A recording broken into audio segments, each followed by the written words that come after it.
how you can improve your English in just 30 days. This is our day 4, guys, and I will tell you the full strategy about how you can improve your English in just 30 days. Take copy and pen, start writing daily goals, what you have to do regularly, and you must know what to do regularly.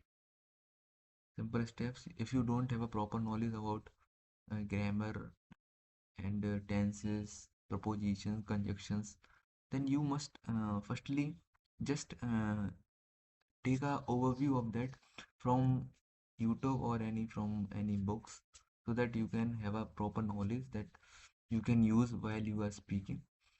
And then try to start speaking. Don't think anything. Start. Just start. You will make some mistakes, no matter, because if you not start speaking, then you also doing nothing.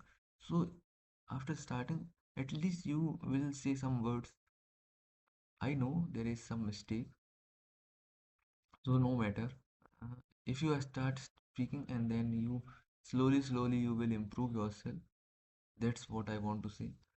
Start, just start doing it, and you will see some improvement in yourself. Good luck, guys. Keep watching the videos and follow page. Best of luck, guys.